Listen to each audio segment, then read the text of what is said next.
Audio Jungle.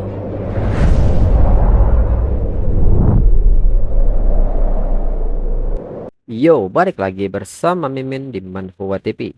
Kali ini kita akan lanjutkan pembahasan dari cerita Disastrous Necromancer. Mimin infokan kembali bagi teman-teman yang ingin menonton video terbaru lebih cepat, silahkan bergabung menjadi member di channel ini dengan biaya 5.000 per bulannya. Jika tidak, teman-teman bisa bersabar lebih dulu selama 2-3 hari untuk menonton video tersebut. Tanpa berlama-lama, yuk kita masuk ke disclaimer dulu.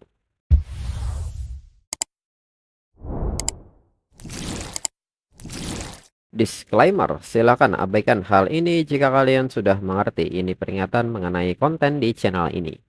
Video ini berisi alur cerita komik yang mempermudah bagi teman-teman untuk mengetahui isi ceritanya dan memahami alur ceritanya. Jika ada kesamaan tokoh, tempat, maupun isu yang sedang hangat, itu benar-benar tidak disengaja. Dan peringatan bagi teman-teman untuk tidak mencontoh atau meniru perkataan maupun perbuatan yang tidak baik yang ada di video ini. Karena cerita ini hanyalah fiktif belaka. Jika mengerti, yuk kita masuk ke ceritanya. Moyo pun tersenyum serta meledek Earth Dragon Antares yang ternyata ada hal-hal yang bahkan tidak Earth Dragon Antares ketahui. Earth Dragon Antares pun kesal dan mengatakan bahwa hanya ada sedikit jika Moyo tidak percaya beralih ke pertanyaan lain. Dirinya pasti akan membantu Moyo menjawabnya. Moyo pun mengerti Earth Dragon Antares sendiri yang mengatakannya. Dengan ini, dirinya ingin tahu tujuan dari mayat ini dan rahasia para dewa. Earth Dragon Antares pun tidak berharap Moyo telah mendapatkan mayat Venom God. Earth Dragon Antares pun mengerti dirinya akan memberitahu Moyo. Dewa adalah manifestasi tertinggi dari elemen. Dengan kata lain, mereka juga dipanggil sebagai hukum. Moyo pun seketika bertanya soal hukum ini. Earth Dragon Antares pun membenarkan hal itu. Biasanya para dewa tidak meninggalkan jasad. Mereka adalah anak emas dunia, kumpulan elemen dan wujud puncak dari satu jenis elemen. Meskipun hanya mendapat sebagian tubuhnya, itu sudah jadi keberuntungan yang sangat besar. Dirinya belum pernah dengar ada orang seperti Moyo yang mendapatkan jasad dewa utuh. Moyo pun mengatakan bahwa ini cuma faktor keberuntungan saja. Moyo pun lalu bertanya kepada Earth Dragon Antares, jasad dewa ini gunanya untuk apa? Earth Dragon Antares pun menatap Moyo dengan sinis dan bertanya apakah Moyo beneran bodoh. Alasan mengapa jasad dewa sangat berharga karena hukum yang terkandung di dalam tubuh mereka. Melalui penelitian dan pemahaman tentang hukum, para dewa dari ras manusia bisa meningkatkan kekuatan mereka dengan cepat. Moyo pun agak kaget mengetahui kenyataan ini. Dalam pikiran Moyo, pantas saja saat mendapatkan potongan kecil jari dewa dulu, para guru sangat terkejut. Lalu Earth Dragon Antares mencukupkan hal ini. Dirinya sudah menjawab banyak pertanyaan Moyo. Sekarang dirinya mau tidur. Di dalam dungeon Dragon Emperor Vales masih ada satu Dragon Ball. Moyo bisa mengambil itu untuk jadi bahan transaksi baru. Saat waktunya tiba, dirinya akan memberitahu Moyo soal rahasia cara menjadi Super God level. Dan Earth Dragon Antares segera mengirim Moyo kembali ke asalnya. Lalu kini di Akademi Si Anjing, Moyo yang memperhatikan sekitar pun bertanya apakah dirinya sudah sampai di dunia manusia. Dengan ini, dirinya harus menemui gurunya lebih dulu. Segera Moyo pergi ke kediaman Meng Anwen. Bai Yuan pun kaget melihat kedatangan Moyo dan mengatakan bahwa waktu di Hall of Heroes, dirinya sudah merasakan Moyo akan kembali. Moyo pun segera menyapa Bai Yuan dan Meng Anwen selaku gurunya. Tanpa basa-basi, Moyo segera menceritakan kejadian yang terjadi di ruang bawah selama ini. Meng Anwen pun agak kaget dan tidak menyangka Moyo malah jadi target Demon Emperor dan Dragon Emperor secara bersamaan. Bai Yuan pun mengerti mereka berdua gagal membunuh Moyo. Para pecundang itu pasti sangat kesal. Lalu Moyo pun memberitahu mereka bahwa ini adalah Divine Law Crystal yang dirinya maksud. Moyo pun bertanya apakah mereka bisa memahami hukum yang ada di dalamnya. Bai Yuan pun kaget dengan hal ini serta mengatakan bahwa ini memang benda berharga. Di seluruh ras manusia, cuma kakek itu yang memiliki sebuah law kristal berelemen angin. Meng Anwen pun menyebut bagi mereka kristal ini jauh lebih berharga daripada jasad dewa yang Moyo bawa itu. Moyu pun tersenyum dan merasa senang kalau benda ini berguna. Dengan ini dua Divine Law Kristal ini untuk Men Anwen dan Baiyuan.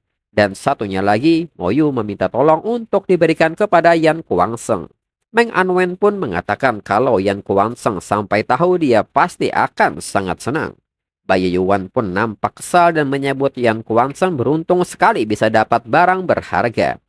Lalu kini tiba-tiba Sensia Tower muncul di kediaman Meng Anwen.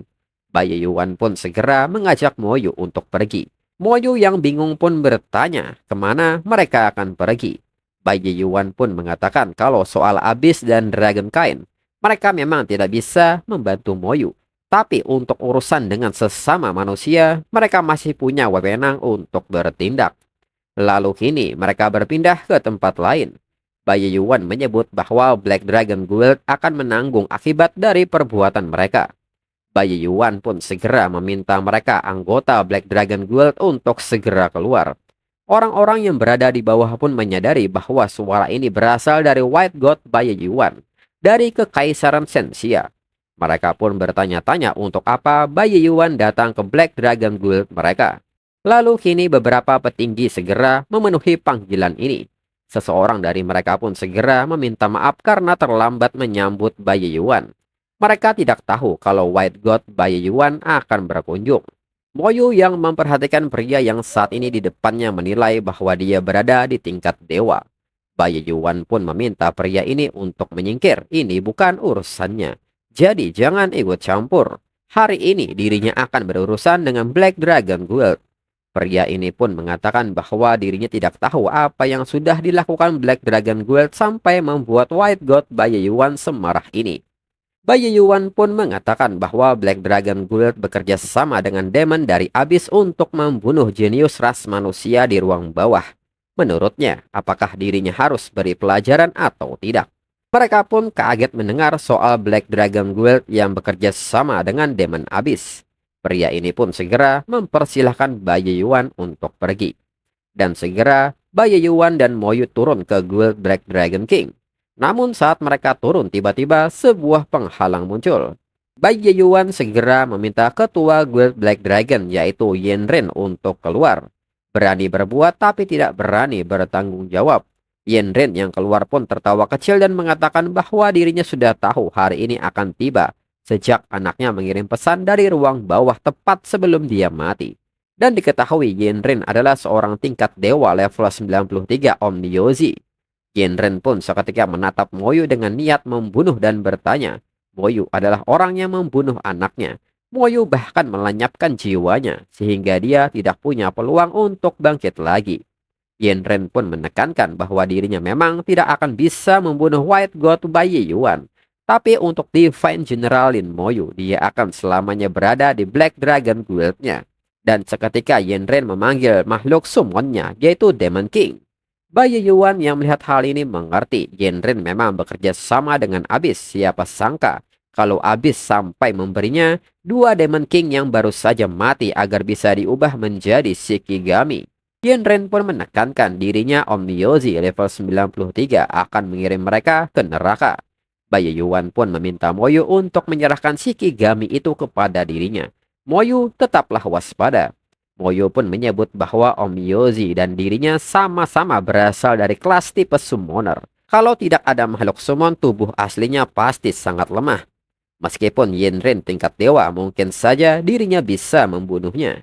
Yenren pun tersenyum dengan hal ini serta mengatakan bahwa Moyu memang Divine General termuda dari ras manusia. Potensi Moyu memang luar biasa. Dirinya akan jadikan Moyu sebagai Shikigaminya. Supaya arwah anaknya bisa tenang. Dan seketika Yenren melepaskan skill Soul Binding Spell yang mengarah ke Moyu. Namun skill ini tidak berdampak terhadap Moyu yang memiliki status immunity. Yenren pun menyebut ini mustahil. Moyu sudah terkena Soul Binding Spell miliknya. Mana mungkin Moyu baik-baik saja. Moyu pun bertanya apakah ini Soul Attack. Kebetulan dirinya juga bisa, dan segera Moyu melepaskan Soul Blast. Hingga skill ini mengenai Yenren yang membuatnya berteriak kesakitan. Lalu kini Yenren yang menerima kerusakan pun melepaskan Sacred Art, Lock of Fate. Lalu orang-orang yang berada di sekitar pun bertanya benda apakah ini. Dan jimat-jimat ini seketika menjerat semua anggota Black Dragon Guild. Mereka pun bertanya apa yang Yenrin rencanakan, mengapa Yenrin mengurung mereka, dan mereka pun kini merasa kekuatannya mulai terkuras. Yenrin pun tertawa melihat hal ini dan meminta mereka semua untuk menyerahkan semua kekuatannya dan hidupnya kepada dirinya. Lalu kini Moyu meminta skeletonnya untuk memotong jimat-jimat ini. Namun nyatanya skeleton Berserker tidak bisa melakukannya. Dan kini orang-orang yang terjerat mulai mengering karena energi kehidupan mereka terkuras habis. Lalu Yinrin mengatakan kepada Moyu bahwa itu percuma. Moyu tidak akan bisa menghancurkan Lock of Fate miliknya. Akan dirinya hancurkan semua makhluk summon Moyu. Lalu dirinya akan menyiksa Moyu serta mengubahnya menjadi Shikigami. Moyu pun menilai bahwa kekuatan miliknya ternyata masih belum cukup untuk menghadapi musuh di tingkat dewa. Lalu kini Moyu memanggil Lich General, dan Lich General segera memberikan bab auranya hingga pasukan skeleton mendapatkan berbagai macam bab aura. Yenren pun menyebut Moyu sangat berani bermain petir di depannya. Segera Yenren memanggil Shikigami Child of Thunder. Child of Thunder pun kini melepaskan serangan petir skala besar kepada Moyu dan pasukannya. Namun nyatanya Moyu sendiri kebal terhadap petir. Dan lagi-lagi Yenren kaget serta bertanya-tanya apa yang terjadi. Mengapa Child of Thunder-nya tidak mampu melukai Moyu? Di samping itu, Byaoyuan pun kini mulai menjatuhkan Shikigami Demon King dengan tinjunya. Byaoyuan yang melihat Moyu pun bertanya apakah Moyu sudah puas main-mainnya. Sudah dirinya bilang biar dirinya yang mengurus Shikigaminya. Moyu pun mengerti ucapan Byaoyuan. Segera Moyu menggunakan skill primordial Power Focus. Dan dengan cepat Moyu menghancurkan Lock of Fate milik Yenrin. Yenrin pun nampak kaget dan menilai bahwa kekuatan serangan bocah ini meningkat drastis sampai sekitar 10 kali lipat. Yang artinya bisa menghancurkan Lock of Fate-nya.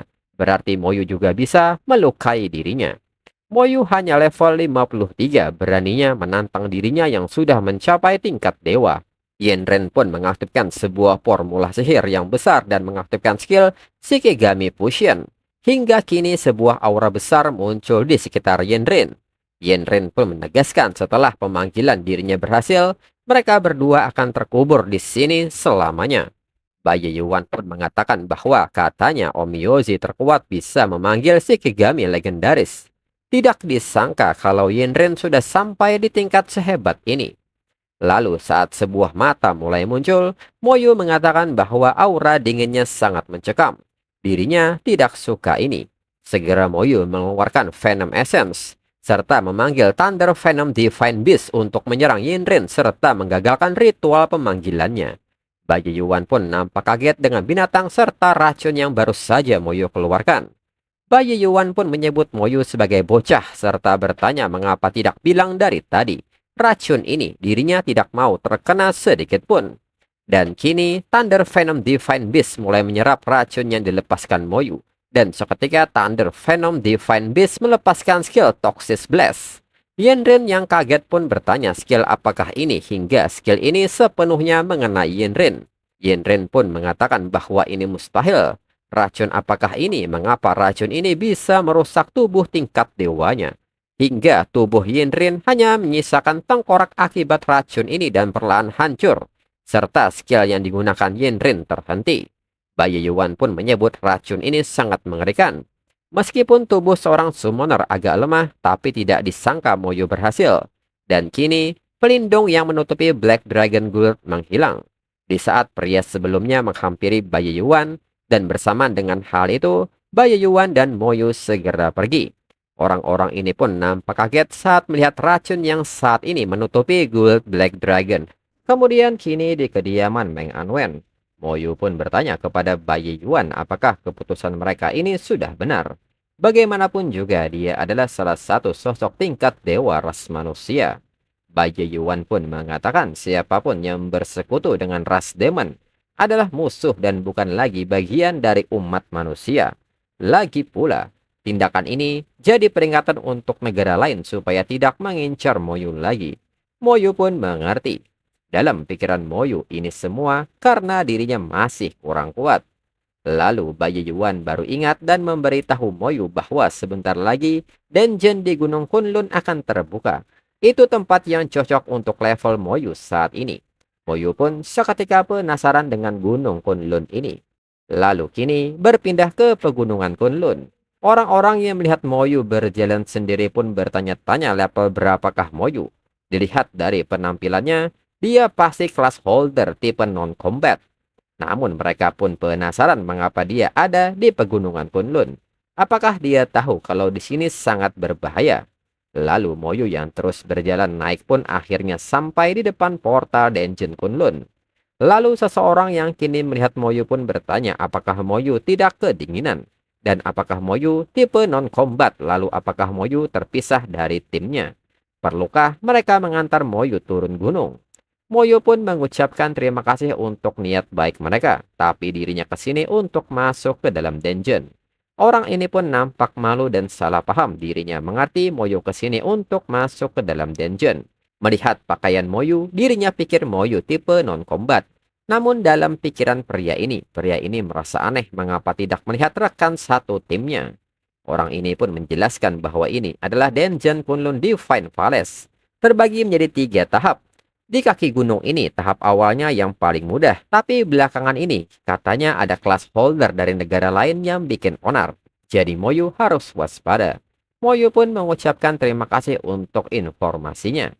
Lalu Moyu pun pergi. Saat di depan altar dungeon diketahui bahwa ini adalah Kunlun Divine Palace awal level 55 dan maksimal grup yang masuk adalah 12 orang. Dan seketika Moyu pun masuk. Lalu orang yang sejak tadi memperhatikan Moyu pun merasa bingung dan bertanya apakah dirinya tidak salah lihat. Dia baru saja masuk ke dungeon itu sendirian. Ini Kunlun Divine Palace, selama bertahun-tahun belum pernah ada yang mampu menyelesaikannya secara solo. Rekannya pun mengatakan bahwa pemuda sombong yang tidak tahu batas kemampuannya itu pasti akan segera menyerah. Lalu saat ini di dalam dungeon Kunlun Palace, health point Moyu pun kini terus berkurang sebanyak 1 poin secara terus-menerus. Segera Moyu mengaktifkan bone armornya. Menurut Moyu, baru masuk dungeon saja dirinya sudah menahan efek beku dan snow damage secara terus-menerus. Meskipun damage-nya rendah, tapi kalau kelas holder lain pasti tidak akan sanggup menahannya dalam waktu yang lama.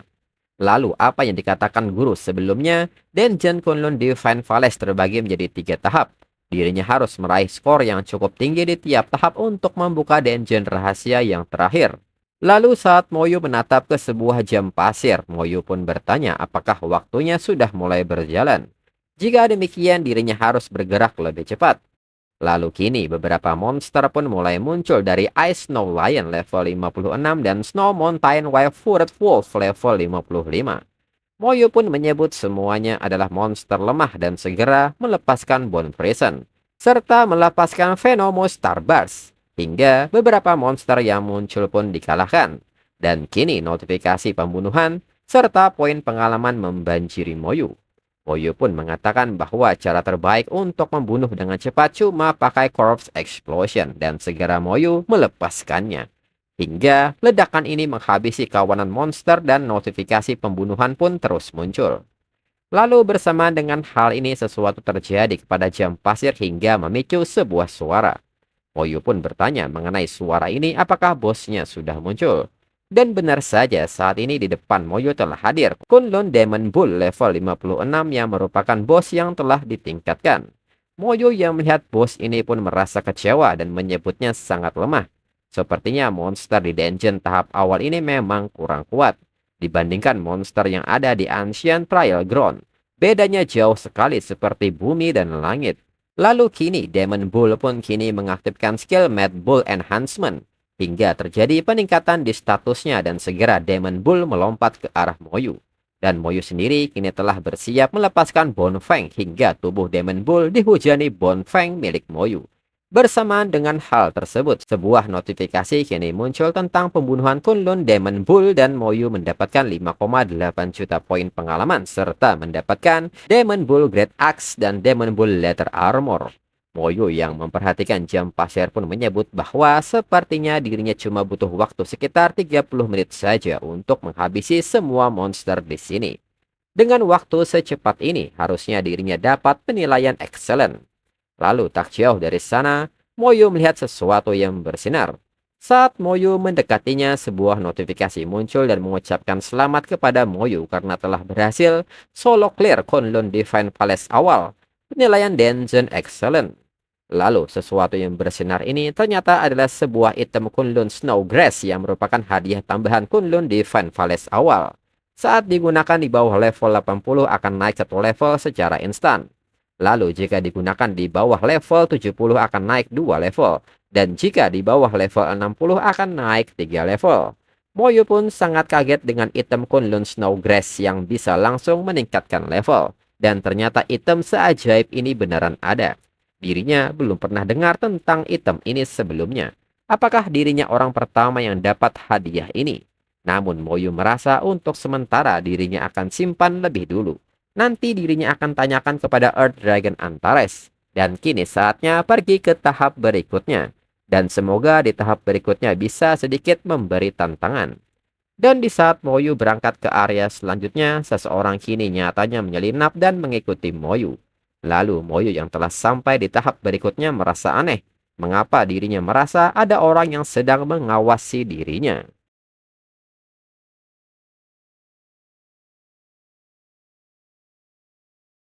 Dan untuk episode selanjutnya tunggu 1 sampai 2 minggu lagi. Sekian dan terima kasih.